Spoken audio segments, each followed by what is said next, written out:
Tatayo yan. Let's do the legendary pose.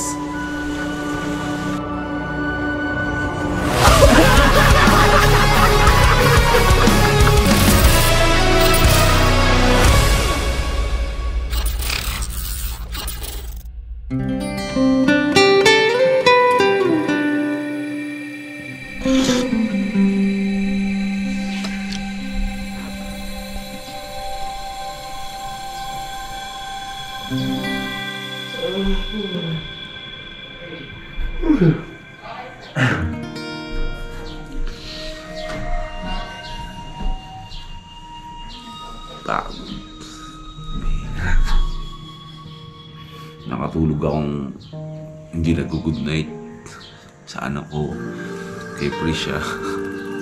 Sa sobrang pagod ko, pumikit lang ako ng mata ko. Tulog.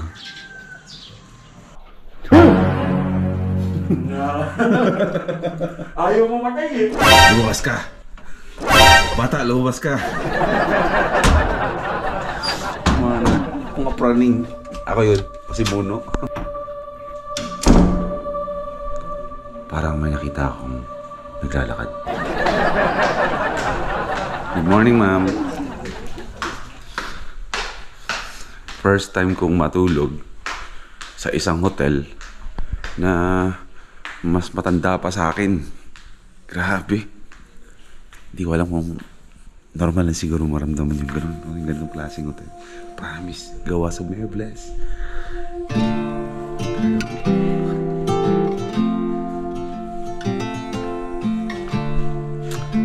Alam niyo naman ako, praning ako. Pero ako yung naunang natulog. Kamusta ang tulog mo? Wala nang paramdam sa'yo? Wala naman. Wala naman. Bro, pasok ka lang doon. Sabi mo 302? 302? Tapos may hindi mo na doon. Ang ganito lang doon. Sige. Morning from Ifugao. Banawe, Ifugao.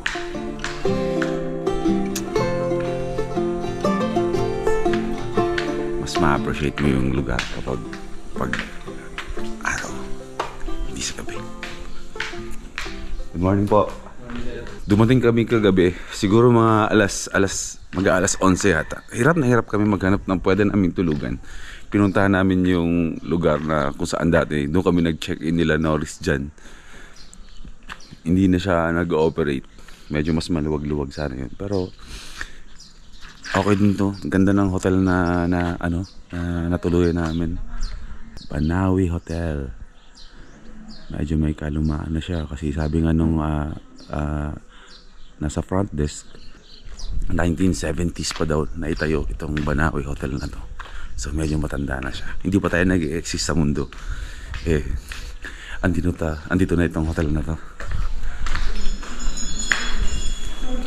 Tumutunog-tunog pa yung mga chimes, bro. Ganda ko.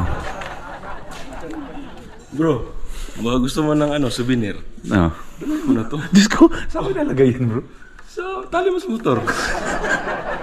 Souvenir gusto mo, di ba? Dapat may mga iba't ibang lugar, may iba't ibang souvenir.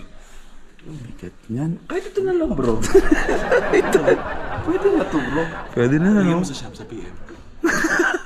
Seryoso? Di, pamaganda yun po, pang DRT, bro. Ang DRT? Oo, doon sa ano. Sa DRT. Balikan ko nun, dala lang ako L300, bro.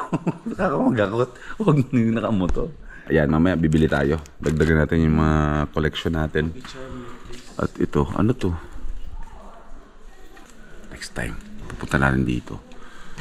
Dala tayo ng sasakyan. Para lahat ng mga pang-display natin sa bahay na itatayo natin sa Doña Remedios Trinidad. Pupunan natin ng Webless at magbumukhang ganito yun. Joke lang. Ayaw. Ang dami mga bro. Anong tawag? Ay, good morning ate. Ano pong tawag sa mga ito? Artifacts? Souvenir. O, naman yung artifacts, bro. May kwento to eh. Kung bakit nakaupo to eh. Bulol? Rice Guardian. Ayun, Rice Guardian. Tagapagbantay ng bro. Ng rices. Hindi, ng mga palayan. Kaya siya nakaupo. Kasi nakabantay. Ayun, naalala ko. May nagkwento sa akin yan. Actually, magbantay ng buong araw. yung mood, yung aura ng lugar. Silver. Para kang nasa Baguio City. Parang doon ka. Though magkakatabi naman to. Pero syempre, nasa Ifugao tayo, di ba? Baguio, Ifugao. Malaki pa, marami pa mga towns ang at mga probinsya ang tatawirin mo bago ko marating yung Baguio. Mamaya titingin tayo ng ating pasalubong.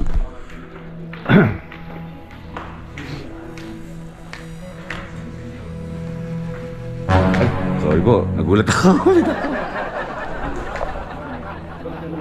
Ito po yung traditional kubo po, di ba? Doon sa lugar nila, Apo Wangod, di ba? May mga for rent na mga bahay, mga kubo nga. Hindi ako sure kasi pangalan sa Wangod. Hindi ka pa nakapunta doon. Pero taga dito ikaw. Sama ka sa amin. Pupunta namin doon. Magbe-breakfast tayo ngayon dito. In fairness, ang breakfast namin, hindi lang siya yung tulad ng mga hotels na siniserve na parang ito na, nasa plato na. Dito buffet. HL. Social. Buffet. Malaking hotel. Muebles. May dalas.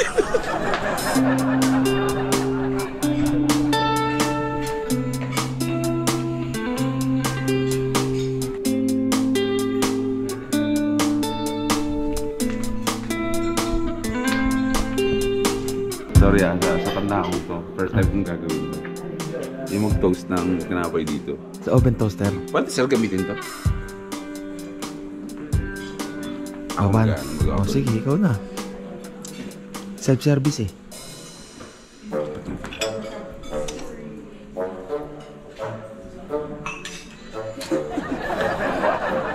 Wala rin. Ay, may mag-assist mo. Ay, wala. Self-service pala dito.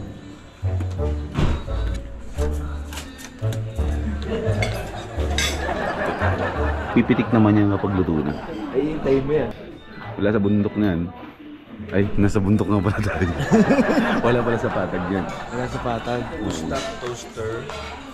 Press the... Hindi, kailangan mo stop. Stop, pwede stop. Hindi, pumipitik yan bro kusa eh. Ha? Bro, di ba bro, nag-e-adjust kayong kusa? Bro, Ha? kunin mo yan bro. Kukunin? Oh bro, kukunin mo. Ano yun eh? Gumagano yun eh. Oh, see? Kuwang-kuha sa camera. Buwa. Hindi pwede magsinungaling ng camera bro. Pumitik. Ngayon, hawakan mo. Ay, hindi yan. Finally, my childhood is complete.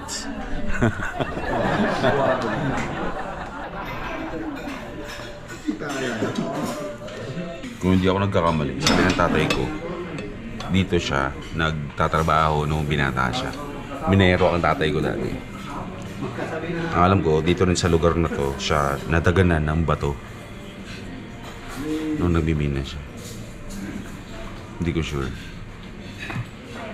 Text ko muna tatay ko.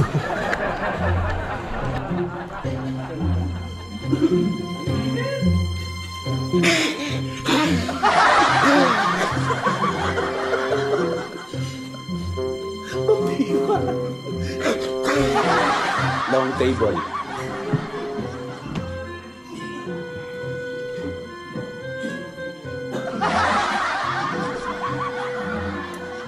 Silaw.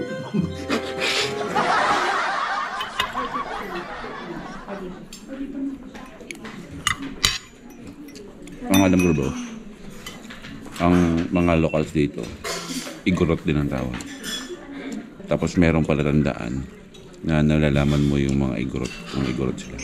I mean, hindi mali yung pagkakasabi ko. Yung mukha nila, meron ka napapansin. Sa mga taga Baguio, mga taga dito, basta sa upper, basta ganun. Yung mata nila, singkit na medyo malayo konti. Di ba bro? Hindi siya normal na ganito. O pag na singkit na medyo malayo konti. Pero wala kami sinabing hindi maganda. Maganda sila. Ayun ba kayo mo? Ayun, yung sa counter. Kagabi, sa front desk. Yung isa, hindi yung tanggap natin. Bro, isa lang ang nakikita ko dun. Talo. Hindi nga dalawa dun. Hindi, meron pa kasi isang lumabas. Parang isa lang yun ah. Isa lang yun nakita ko. Tapos may sumako pa sa amin.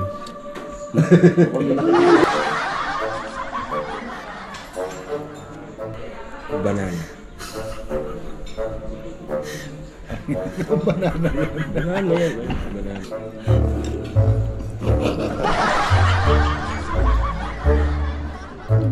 Ulit sigat tawi pa yung sigat tawi.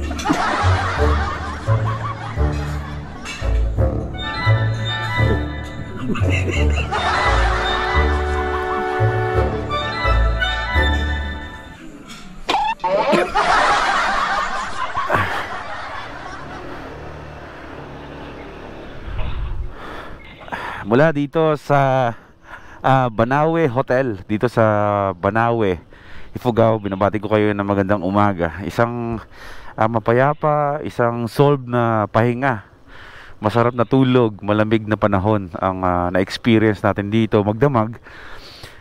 At tayo ay nakapag full charge ulit ng ating lakas dito sa ginagawa nating Philippine Loop. Okay, today ay hindi ko masasabi na stop riding day kami kasi naka-record yung odometer namin. Parang meron lang tayong tatakbuhin 84 kilometers. So bali nasa 180 or 170 plus balikan. Hindi namin alam kung i-consider namin as riding day, pero mukha parang pupunta tayo ngayon ng Buskalan para bisitahin ang pinakamatandang mangbabatok, taga-tattoo na si Apo Wangod. Magpapatato tayo ng kanyang trademark doon. Unleaded po yan, special? Premium, okay po. Mas good yan. Tsaka te, pahingi din ako ng resibo, ha?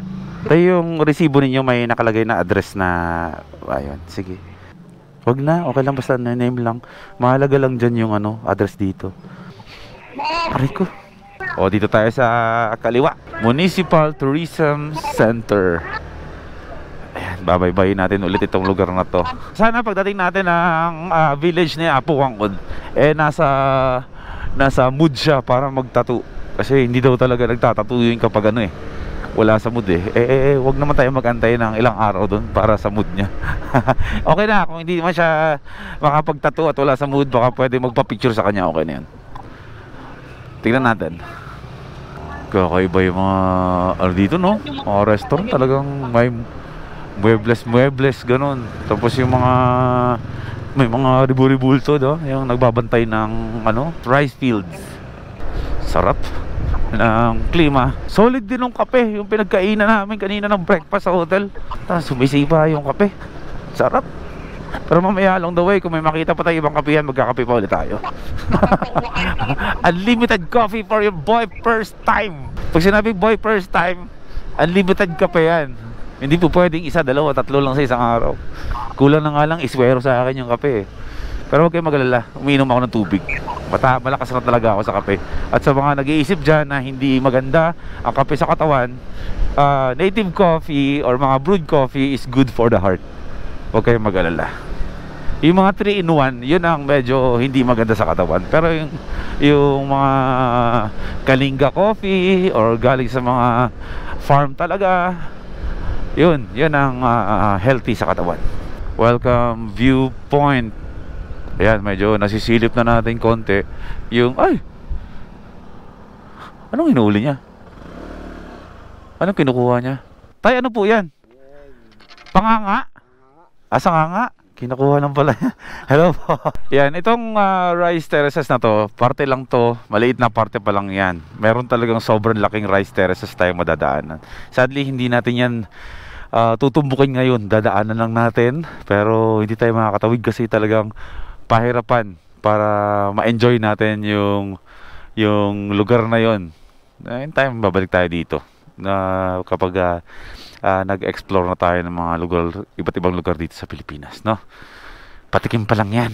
Dito sa Ifugao, mga first timers, yung nakikita nyo kanina, tulad nila tatay, yung igorot kanina na kumukuha ng dahon ng nganga. Actually, ang kabuhayan nila is pwede ka magpa-picture sa kanila at mag-aabot ka ng donation, no? Wag nating ipagdamot sa kanila yon kasi ang pamumuhay dito sa Ifugao is hindi siya tulad ng pamumuhay natin sa Manila o sa ibang lugar man. Sa totoo, sagana ang lugar na ito, pero syempre mahirap pa rin ang buhay dito.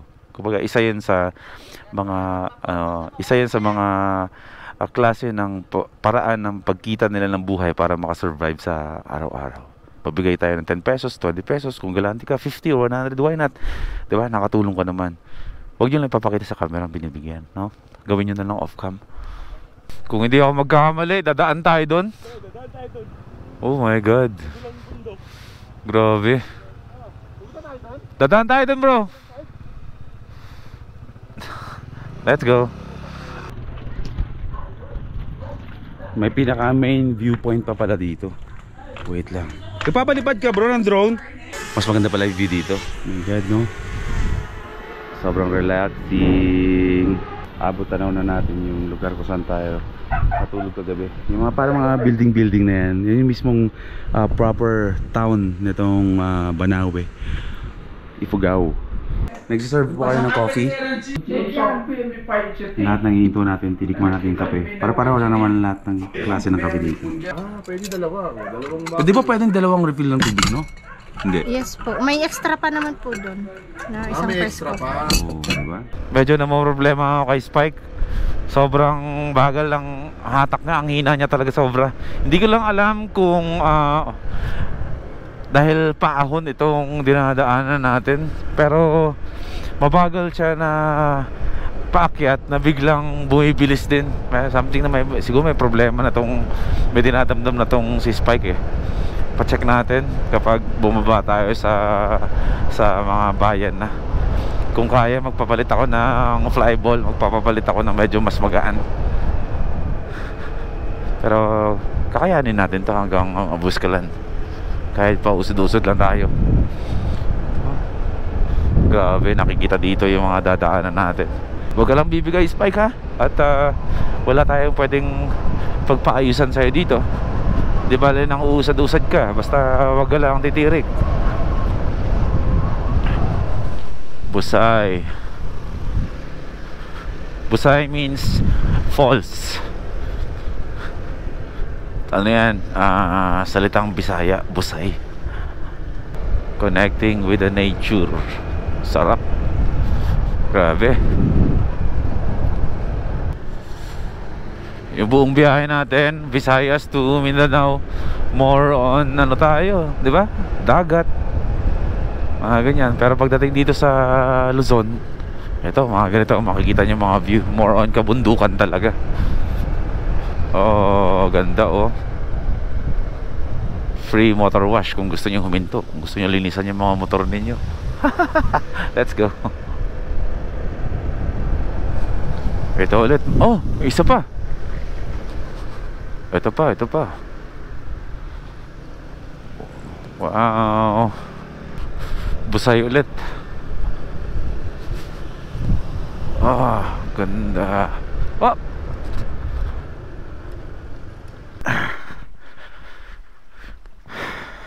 Grab na natin yung chance na to na malinisan yung motor natin.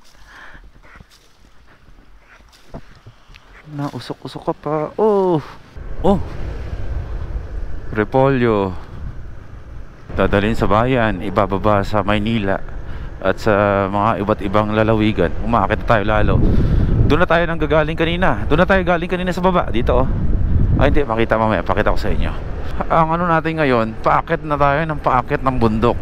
Kanina, dun sa area na tinuturo ko, yung bundok na dadaanan natin. Ito na yun, nandito na tayo ngayon. Oh, free motor wash. Let's go. Grabe, naagos talagang tubig dito, no? Bundok, pero nagtutubig. Oh my God. Free motor wash! Woohoo! Motor wash! Nakalibre tayo ng 90 pesos. Lakasan pa natin.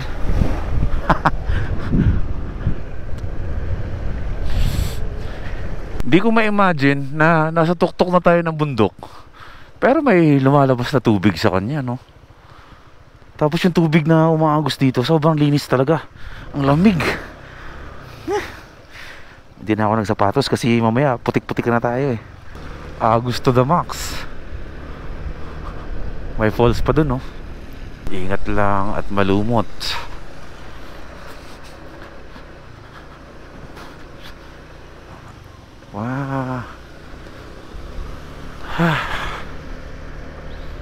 Ayan na. Taas na natin, no? Yan yung mga katapat ng mga lugar kung nasan tayo nakatungtong ngayon. Halos yan na yung katapat niyan. Naabot na yung ulap.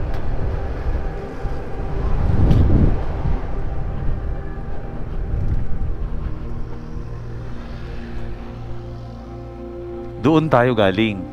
Tapos nung nandun tayo kanina, natatanaw din natin itong bundok na to. Halos pareho lang pala ng view din, no? Ganda. God, namamangha ako. Isipin mo, taga Luzon tayo. Tapos actually, nung hindi pa ako motovlogger, editor pa ako ng ABS-CBN ng mga panahon na yun.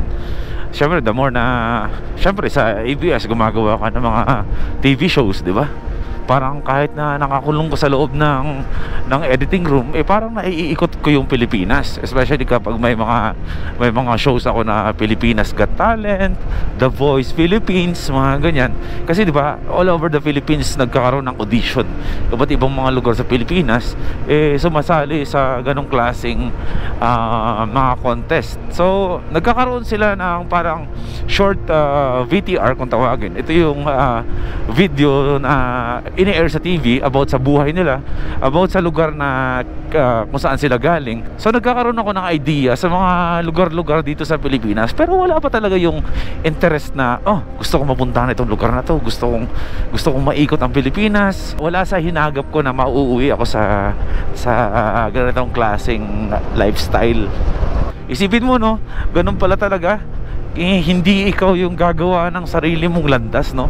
May talaga, may nakalaan na pala talaga para sa'yo, na nag-aantay lang sa tamang panahon para ipagkaloob sa'yo or ilalagay ka dun sa sitwasyon na para dun ka talaga. Kumbaga, proud ako na sabihin na andito na ako ngayon sa pinaka-highlights ng buhay ko. Ayun, nasa taas na tayo, bangin-bangin na to. Ayun na yung medyo maulap na kabundukan. Dadaanan natin yun. Nawalang jacket, no? Jersey lang. Shout out J3D Apparel sa aking Boy P merch na napakaganda. Siguro malaking factor din na naging editor ako dati for 11 years sa ABS-CBN para mamulat din yung interest ko ba sa travel, no? Dami kong edit ng mga shows, pati mga travel shows outside ABS-CBN. Ginagawa ko yun dati as editor. Pero ngayon, di ba, ako na gumagawa ng sarili kong travel show. Di ba? Just do what you love. Just do what inspires you. Gawin mo lagi yung mga bagay na nagpapasaya sa'yo. Hindi ka magkakamali doon. Gawin mo lahat ng bagay na nagpapasaya sa'yo. Kahit hindi na nagiging masaya yung mga nasa paligid mo, ang importante, ikaw masaya ka. Masaya ka dapat sa ginagawa mo. Yun ang gawin mo. Wala kang pagsisisihan. Pero huhusgahan ka ng mga tao, pero patuloy lang, dahil darating din ang panahon na lahat ng mga taong humusga sa'yo, lahat ng mga taong walang tiwala sa kaya mong gawin, papalakpak sikreto yan. Dadating ng panahon na papalakpak yan ng patago para sa'yo, dahil mahihiyayang pumalakpak ng nakikita ng iba o nakikita mo. Just do what you love. Just do what makes you happy. Yun lang naman ang sikreto ng masayang buhay. Sabi nga ni Mark Chance, diba? Peace, love, and happiness lang. Napakaraming pinagdaanan ng boy first time nyo. Iba nakikita nyo, yung iba tinatago ko, pinapanalo ko ng tahimik lang na ako. Pero lahat yun kinaya ko. Marating ko lang yung gusto kong marating. Malagay lang ako sa sitwasyon na gusto ko. Magawa ko lang yung mga bagay na alam kong yun talaga yung pagpapasaya sa akin. At eto na, talagang proud ako masabi na nandito na ako ngayon. Just make sure na wala kang inaapakang ibang tao. Tama mo yan, gasgas mo yung salitang just be humble, pero totoo yun. Pag kinanti ka ng iba, pag trinidor ka ng iba, marami na akong napagdaan ng ganyang mga nakilala ko along my journey. Akala mo kaibigan, pero tinatraidor ka. Marami kayong mga nakita sa vlog ko na kasama ko ngayon ay hindi ko nakasama. Along the way, papunta sa mga pangarap nyo, may makikilala at makikilala kayo, marami, di ba? Iba-iba ang purpose niyan, kaya sila dumadating sa buhay nyo. It's either good or bad, pero hayaan nyo silang tanggapin na dumaan sila sa buhay mo. Parte lang naman sila ng buhay nyo, pero hindi ibig sabihin yung buong buhay nyo ay andun sila. Okay? Papasok ulit tayo ng isang town.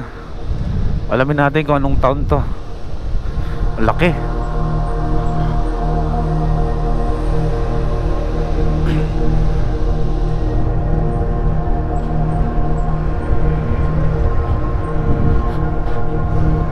Tama ba yung nakikita ko? Nasa Bontoc na tayo. Bontoc Mountain Province. Oh, Bontoc nga tayo. Nasa Bontoc tayo, mga first timers.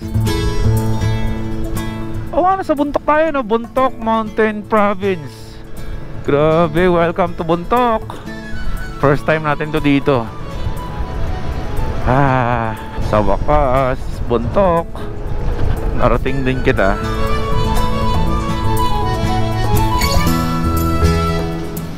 Ang laki ng ng town ng Bontoc. Tignan nyo. Ang lawak.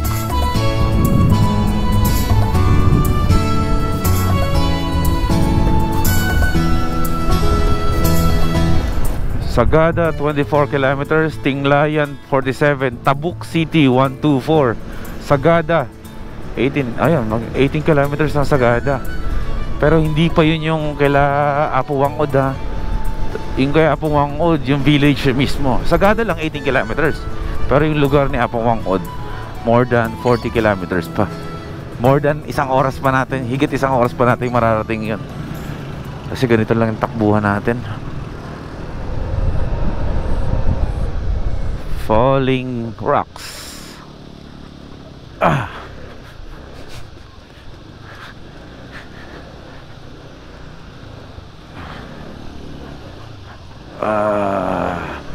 Grabe na, sa gilid tayo ng mga bato-batong to, ah.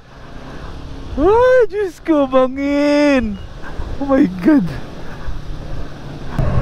Mas maganda yung may hangin, fresh air. Medyo gumanda-ganda na yung hatak ni Spike ngayon. Bumalik na sa normal yung niya, yung lakas niya. Kaya nakapagmabilis na tayo. Kahit na nilalait-lait lang tong Honda ADV ko, ayos lang. Kasi nga 2 valves lang, kulang sa hatak. Pero ayos lang. Mahangin na naman talaga yung hatak, Pero para sa akin, itong Honda ADV ang pinaka perfect talaga pagdating sa mga ganitong klaseng ride, diba? Comfort. Di man siya ganong kalakasan sa arangkada, pero hindi naman kasi ito ang purpose ng motor, yung speed niya ba. Hindi naman, minsan umabot ang 114 yung top speed niya, minsan mababa, pero ayos lang naman. At least kahit 2 valves lang, adventure bike siya, 150cc. Kumbaga afford ng iba na bumili ng adventure bike, di ba? Parang Honda lang yata ang merong 150cc na adventure bike, diba? Abot kaya. Yung comfort sa biyahe, sa malalayo, talagang sobrang fit niya, sobrang sarap gamitin. Kaya pag sinabing long ride, maglo-long ride tayo tulad ng mga ganito, mag-Honda ADV talaga ako. Meron pang isang version to, yung Honda XADV na 750cc. Pangarap ko yun, pero siguro in time na, hindi pa ngayon. Masaya naman ako kay Spike, pero pag pinagaloob ni Lord yun in time, tulad nung mga hindi ko yun tatanggihan. Kasi talagang mas maximize ko yun sa mga adventure sa sa biyahe. Tulad ng ganyan at nakaikot na tayo na Pilipinas, medyo ma-addict tayo sa mga long rides talaga. So syempre, diba? Patay makina tayo para makatipid tayo sa gasolina. Puro pababa to, sayang din yung gasolina natin. Patay tayo makina.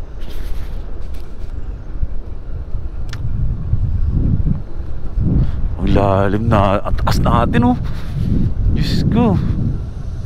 27 kilometers, Tabuk City 104. Hindi naman na yata tayo aabot dun eh. Wala, may checkpoint. Bakit? Maglalagin tayo. Kailangan maglagin.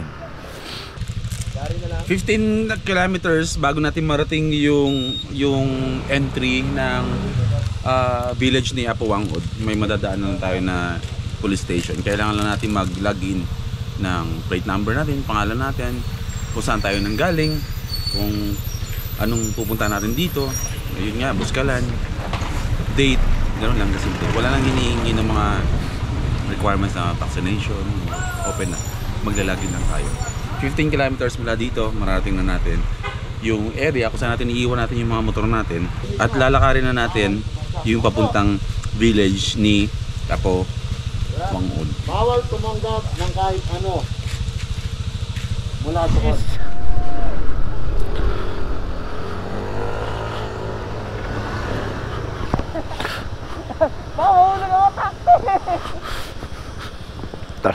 Illegal possession of firearms yan dyan pa. Nagtataka ako kanina kung bakit biglang may checkpoint papasok ng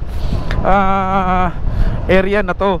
Yung pala, mamaya paglabas natin ulit dito sa area na to at pagdaan natin dun sa mga pulis na yon ay i-inspection yung motor natin.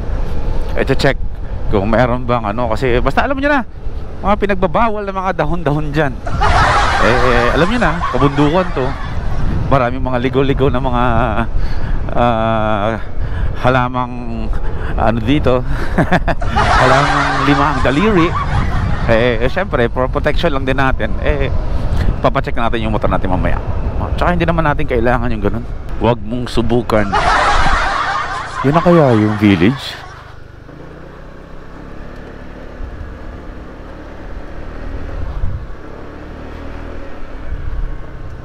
Oh, Diyos ko, bangin na bangin pala yun. So malamang yun, andun yun sa taas. Yung village na yan. Gano'n na yun, no? Nasa tok-tok ng bundok. Ngayon ang challenge dyan, yung pag-akit natin dyan sa bundok na yan. Mapapalaban tayo dyan. Ayun, welcome to Buskalan, Tinglayan, Kalinga Province. Akala ko dati parehong town yung Buskalan tsaka yung Kalinga Province. Hindi pala. Welcome to Buskalan, Tinglayan, Kalinga Province, home of Apuangod. Umali kayo. Ano ibig sabihin ng umali kayo? Welcome kayo? Parang ganun ba? Tara.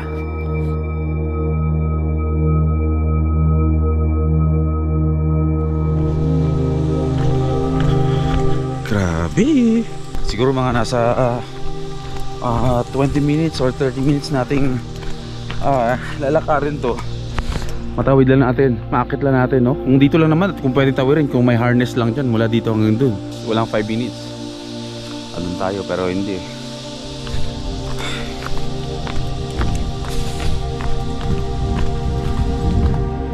Marami na akong napanood ng mga indie na film, mga documentaries about Apuangod. As in, parang lahat niyan sa YouTube yan napanood ko na. Ganun ako interested sa buhay ni Apuangod. Kaya sabi ko, magpapatattoo talaga ako sa kanya.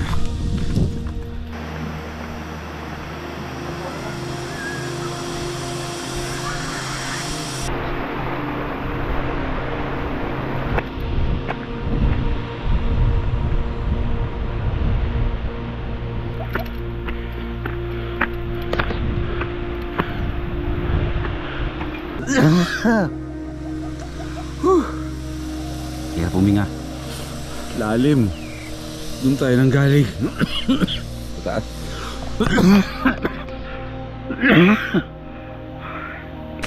Hindi pa tayo kumakain, pero meron naman doon kainan sa taas. So sana makakain tayo na maayos. Hanggang ang taas pa. Kunin natin ito ng dahan-dahan. Nahihilo ako.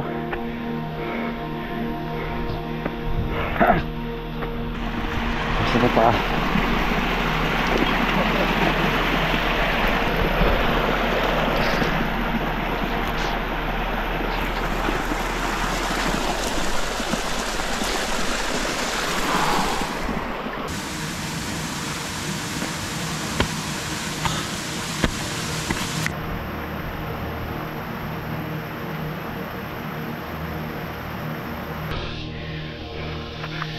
nyo na yan.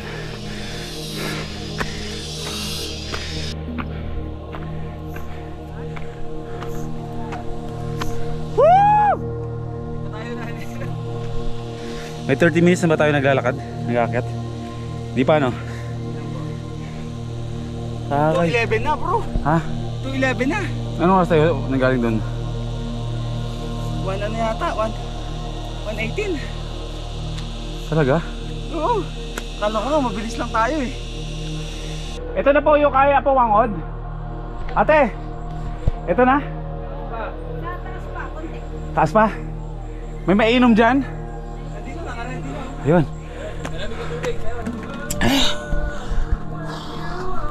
Boy P was here. Ayos. Anong purpose kung bakit sinasabit yung sungay ng kalabaw dyan? Dito kasi pag nagparty ka ng Carabao, talagang gagawin mo sa bahay mo. Party? You mean parang feasting? Oo, yung may magkasal, may mag-birthday na mga matatanda, yan. Tapos naging anong tawag dyan? Mantra na nakasanayan ba na yung sungay ng kalabaw sinasabit sa arawan.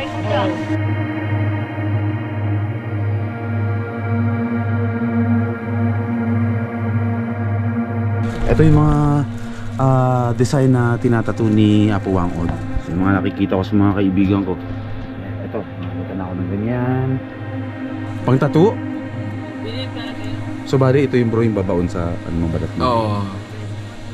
Ito sa loob.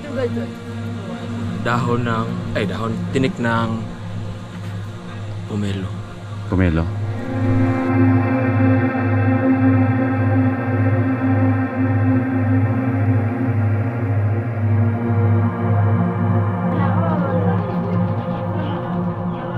Ate, hotel to? Room for rent ito? Magkano ang per night dun? 350. Good for? 2? 1. Good for 1. May laman ba yan? Wala? Pwede masilip? Hindi. Okay. Ilang rusan manay. Patingin lang ako. Para pagbalik ko, alam ko kung saan ako tutuloy. Kanay? Bakit? Gusto ko lang po silipin. Kung ano po itsura. 350 per night. Ano yan? May stock room dyan. Ay, stock room? Sa Sa taas. Sabi mo, niloloko na nga ito. tour guide. Tour guide ka dito? Lakas trip mo. Ayos ka. Pabalik ko dito. Tatandaan ko yan. Pabalik ko dito. Joke lang. Ha? Ano? So pwede tayo mag-stay dito next time. Hindi natin papasukin kasi may mga gamit pa yun ng mga tao naka-check-in dito. Lalabas lang yata sila para mamasyal. Pero hindi na mahal sa halagang 350 per head dito overnight. Libre ang may sinabi kanina si ate dun sa tindahan merong only rice dito kapag nag-stay in ka dito or nag-overnight ka dito. At ano pa yung isa? Only rice plus only coffee plus up to sawa na enjoyan itong napakagandang view na to, no?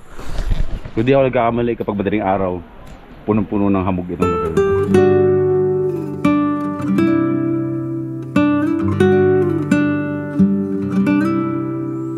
Regalo po ito kay Apo Wangod. Regalo nila. Regalo pero sa pamon. Ayaw niya. Ayaw niya?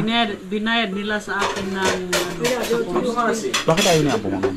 Siyempre, hindi na ma-appreciate yan. Ako, nung nakita ko, ay, sana pumunta sa akin. Talagang pumunta sa akin. Alam mo ang bayad nito pala. Pag mamatay sa pamon. Ito? Oo. Alam mo yung si Jason Perkins, yung basketball player. Ito nang bilhin ko ng 200. Ayaw. Sabi ko, papagawa mo itong ano ko. Puftap ko, bibigay ko sa'yo. Talaga. So hindi siya mabibili sa'yo ngayon ng 200,000 itong painting? Maganda daw ito kasi charcoal. Oo. Maraming kumuha. 250. 300. No. Ano yan? Alam mo, hahanapin nila yan. Opo, kasi po, posible kunwari, no? Kunwari lang naman, pumayag ka sa halagang 500,000. Hindi ibig sabihin nun, kapag nabili ko yun, akin na yun, hahantingin ako ng mga tao na gusto yan. Tapos o-offeran din ako.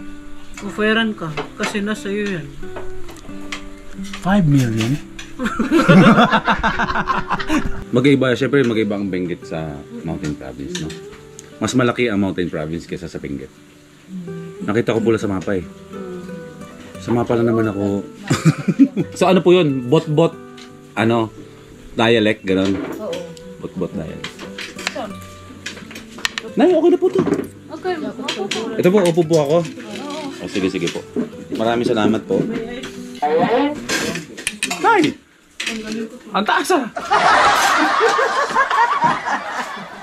Tingnan mo, pag malakas yapo ang pag bumabaon ng balat pag Kaya nga mga nakita ko sa video, pagkabaon, pagkahila, sumasama yung balat. Ma-experience natin mamaya to. Oh, tinanong ko si ate kung anong tawag dito. Tinik lang.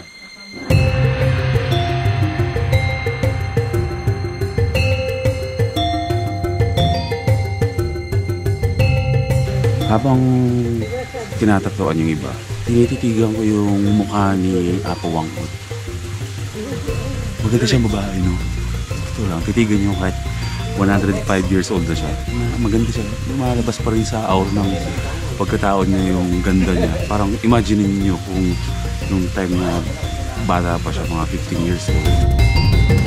Hello po. Ako na.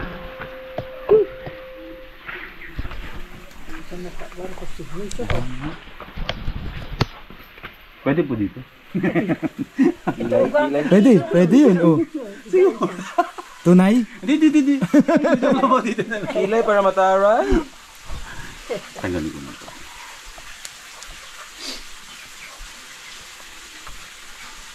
Parang maganda dito. Dito.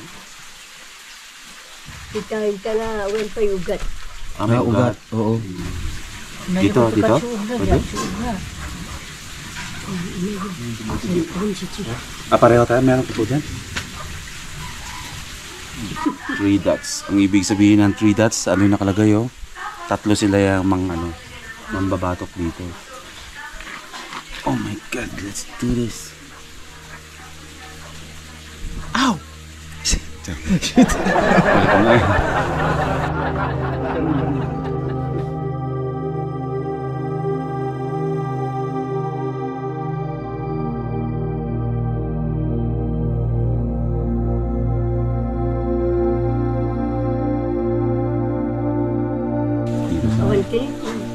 Ay, tinik. Wala pala akong tinik.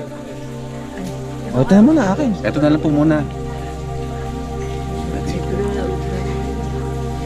Ay, sa ate.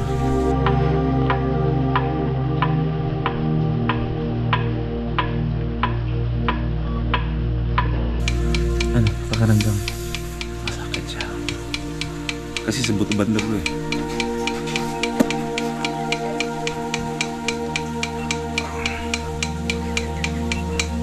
Worth the pain. Masakit kasi sa gilid eh, buto. Papinta mo muna. Ganito lang. Marami akong tattoo sa katawan na. Pero kumpara ko to. Yan.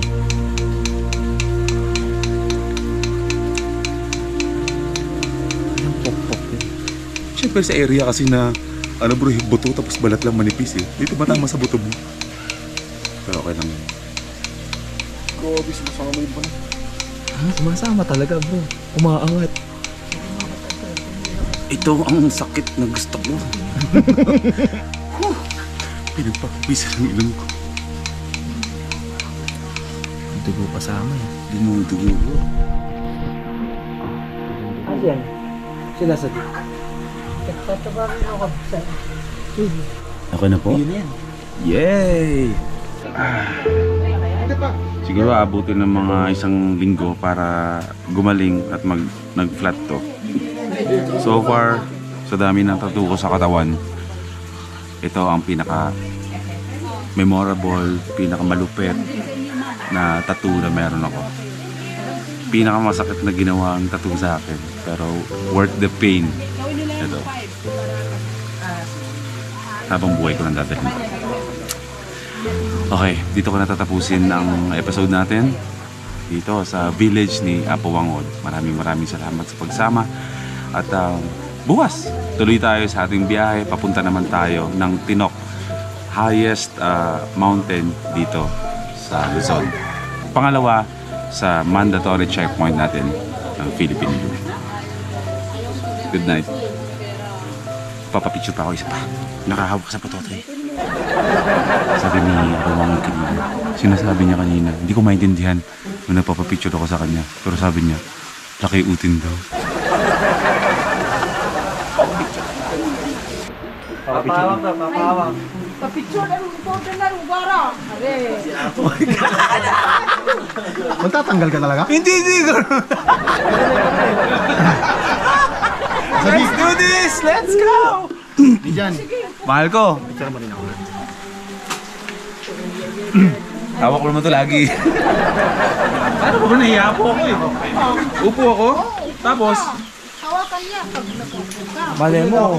ay nakaupo. Nakatayo. Nakatayo. Nakatayo. Nakatayo daw po, pwede. Sino ko yung gora subisiya na Paano ba? Upo po ako. Tayo si Apo. Let's do the legendary pose. Mga bata, handa na ba kayo?